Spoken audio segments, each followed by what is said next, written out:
All right, guys, week whatever of coronavirus. I barely even know what day it is, but I just wanted to give an update and just sort of provide an insight into what just happened to me at Whole Foods and why I think this is growing increasingly problematic, just the measures that are being taken in regards to the coronavirus stipulations.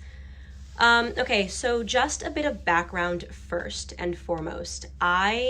Right off of the bat, you all that have been following me know that I have been saying that there is something weird about this COVID-19. And it was just really my gut instincts off the bat that led me to believe that the rhetoric was not adding up. I travel, for those of you that don't know, I travel up to 5 days a week. On a slow week, I travel 3 days a week, but usually 5 days a week is regular for me, all around the nation, doing events, shaking hands. I basically live in an airport, have an insane amount of miles that I hope I will be able to use one day. So when the coronavirus outbreak happened, outbreak meaning the media outbreak, when people started increasing the rhetoric and saying that they were going to start shutting down cities, I was on the road. I was in Florida for my Blexit event, and I had a full week ahead of me of more events in 2 events in California, 1 event in Houston, and 1 event in Northern California. So I did not cancel any of my events because I instantly calculated and I said, if what they are saying is true, if this virus is so virulent that it can jump 6 feet, if the virus can be transmitted ocularly, they were saying that you could get it could live on surfaces for hours and hours after it was touched. I just accepted my doom. I figured I either A, already had it, or B, was going to get it, because if you travel like me, there's no way not to get it. If you meet as many people as I do and shake as many hands as I do, you just have to accept your fate. But, in my gut, I did not exactly think that this was going to be the thing that took out humanity. Maybe it's because we are promised an apocalypse once a month. Climate change, Soleimani was supposed to be World War III. The internet was supposed to be over with the, I forgot what those restrictions were that they said the internet will never be the same, and then everything was fine. And I just felt like this was going to be one of those things that was really hyped up and did not measure up to what all of the media members were saying. Again, actually, let me just foremost shout out the media members that have been calm in their rhetoric. Laura Ingraham has been asking the right questions from the beginning. Sean Hannity has been asking the right questions from the beginning. Rush Limbaugh has been asking the right questions from the beginning, as has Tucker Carlson, not in the beginning, but he's now starting to say that some of these lockdowns and procedures that are growing increasingly more tyrannical are not making much sense. And if you have not just sort of looked around and said, this is weird, you might be a person that can be easily led on by the media, or you must be very invested in the media and watching a lot of hours of it, because this is just not making sense. We were told that it was going to grow exponentially, and at the time that they first started telling us these predictions, nobody had changed their habits. In a nation of 330 million people, it is impossible to get everybody to change their habits. For those of you that are Game of Thrones fans like I am, there's a scene in the last season where Jon Snow and Daenerys Targaryen literally have to bring the zombies, they're not zombies, but the walkers, to the feet of Cersei Lannister, because they know that unless she sees the dead thing in front of her coming to life, she's not going to believe what lays beyond the wall. That's a great illustration of just regular human behavior. Most people, no matter how much you tell them that something's going to be bad, they're not going to actually edit their behaviors until death is on their front step. We were told that that was going to happen within a span of 2 weeks, and then it was going to be exponentially, and that millions were going to die. As of today, 23,000 have died, and some people never edited their behaviors. So I looked around instantly, and I saw that the spring breakers still went on spring break. You'll recall all of those high school kids and college kids on the news saying that they weren't going to give up their spring break, that they only live once, a very young mentality.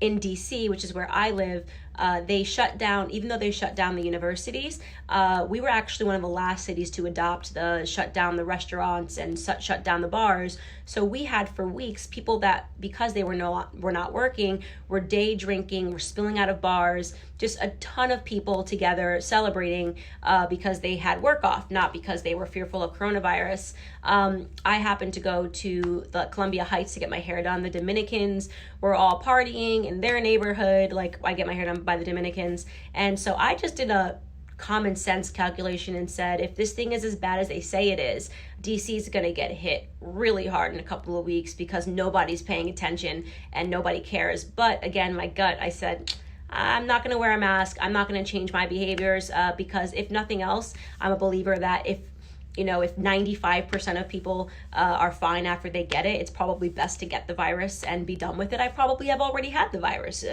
just considering how much I travel, because it's being exposed to germs is actually a good thing.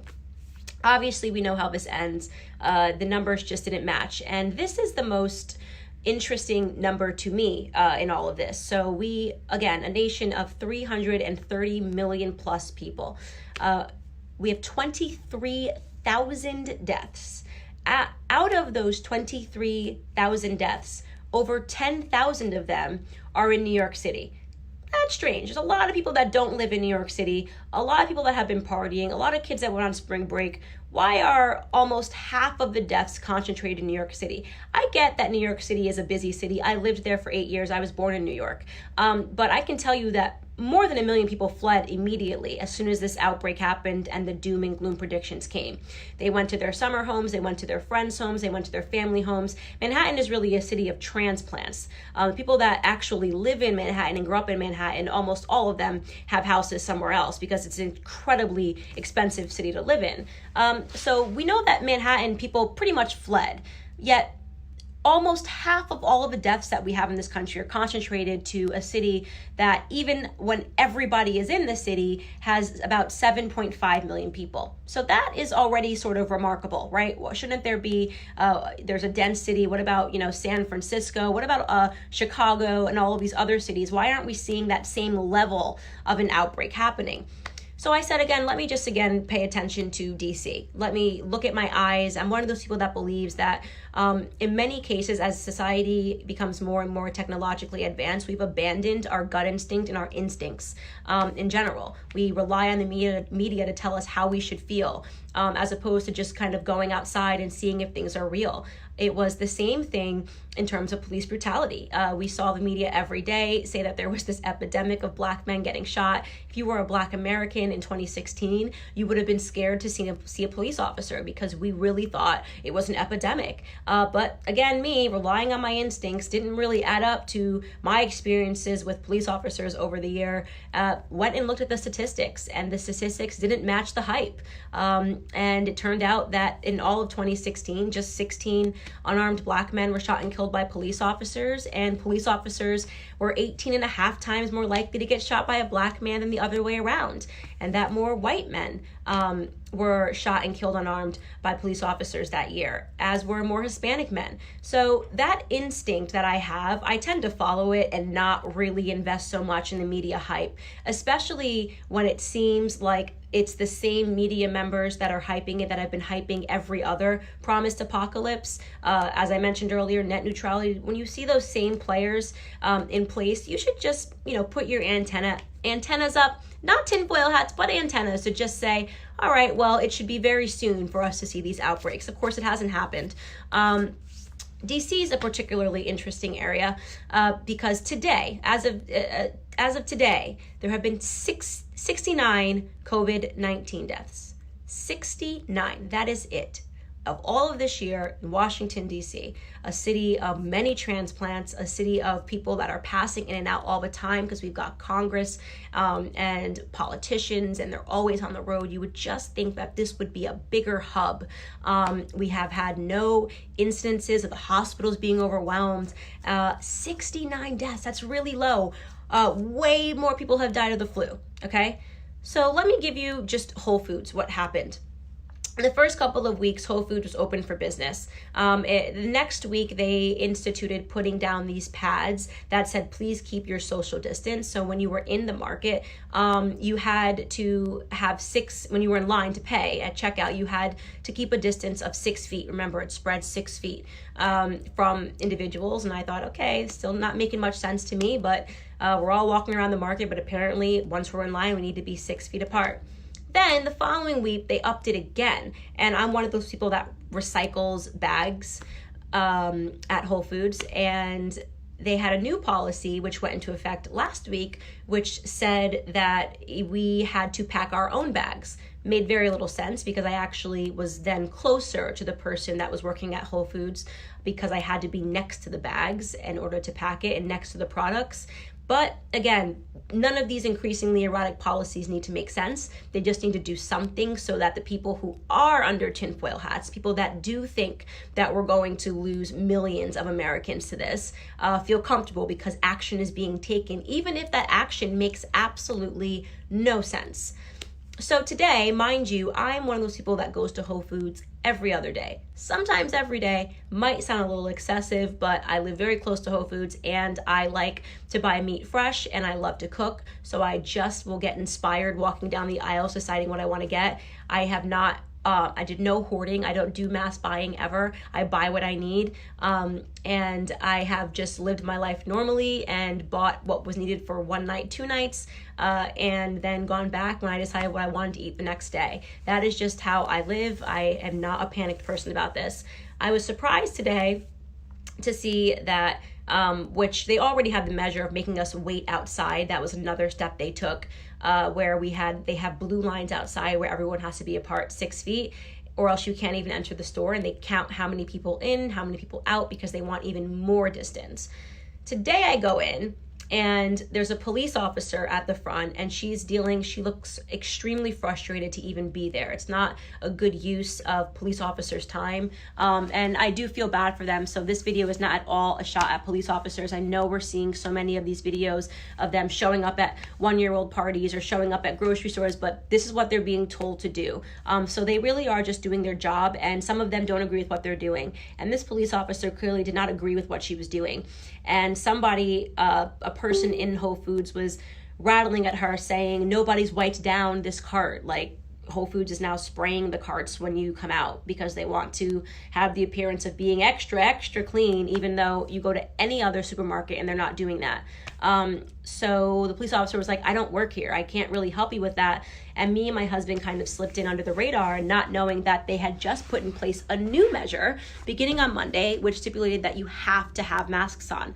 I don't have a mask. I have not tried to buy a mask. I have not went to look for a mask. I have been outside. I have been running. I am not one of those people that you see dressed up in Muslim medical garb now that is covering every ounce of their faces. I have just been completely myself, and I don't have a mask, so I can't be required to put on something that I don't own. And so my husband and I realized that people were looking at us, but we're like, okay, you're allowed to be scared and wear a mask, but I don't think it's a requirement for every single person to freak out about wearing a mask. And the police officer comes up to us about 5 minutes into us being inside, and she's super frustrated, and she had masks, and she was like, you need to put on these masks. You know, you're lucky we don't take you out of here. And I'm like, what are we even talking about anymore? And apparently, she said that they are now allowed to stipulate that you have to wear a mask or you're not allowed to be inside of the store. And that, to me, I cannot understand how that is constitutional. Somebody explain to me how that is legal. I tell people they cannot buy food at a grocery store unless they have a medical mask on, because 69 people have died in the city. Just so you understand how low that is, DC deaths have been going down every month. We had a certain amount of deaths in January, less deaths in February, and even less deaths in March. So there's no epidemic here. We are not New York City. There is no reason for us to be increasing. There have been no outbreaks in any of the regions that I just told you about in the Columbia Heights. There's not been an outbreak in all of those bars and down 14th Street, which is where everybody hangs out and where everybody was hanging out. So they've been increasing the measures, and there's no empirical data which explains why they're increasing the measures. They're just deciding on more activities. Tomorrow you could wake up and they could say that it helps to hop on one foot and do the chicken dance, and everyone's going to have to start doing it, even though there's absolutely no reason. Again, there is no outbreak. People are not dying at a higher rate. So what is with this policy? What we're seeing happen now is blatant tyranny. It is a quarantine when sick people are made to stay home. It is not a quarantine when healthy people are made to stay home. That is called tyranny. We are not being allowed our right to provide for our families. We are not being allowed our freedoms to go and to provide for our families. If we want to walk into a grocery store, we are being told what we have to wear. This is not normal. This actually makes no sense. And again, as I said, I go to different supermarkets. They're not doing this at all of them. They're not doing this at Harris Teeter on the other side of town. They aren't practicing any of these measures. But police officers said because the mayor put in place the policy that everyone has to wear a mask, they're just doing it. They're now enforcing it. No questions asked by the citizens of why. And we were pretty much like Sweden here in DC in terms of how low the death count has been and how slow the measures are that we've taken. So why are we increasingly allowing more absurd policies when we are seeing that outside of New York City, there just have not been that many deaths? You take out New York City, why doesn't Trump, if we're talking about a solution, why don't we say keep New York City locked down and let the rest of us get back to work? Why don't we say if you're terrified and you don't want people to go back to work, you stay home? How about you stay home? How about you wear a mask? How about you order your food online? Why don't you stay home if you're scared? Why do I have to stay home because you're scared? Oh, don't give me the nonsense about the hospitals being they're overflowed nowhere but in Manhattan, where they have been overflowed for the last 10 years, okay? So, and they've even said that they're seeing less patients. So why don't you stay home? If you're watching this and you're going, we need to be responsible, why don't you stay under your tinfoil hat, okay? Stay in your house, stock up on toilet paper, and let the rest of us get to work. That is my question. I don't know that we're going to get an answer to all of this, but I do know that we're going to start seeing more than protests. We're going to start seeing riots soon if we are not allowed to go back to work and do what we do every single day. This is not the America that I grew up in. This is not the America that I ever want to live in. And neither should you if you really are a person that is pro-freedom.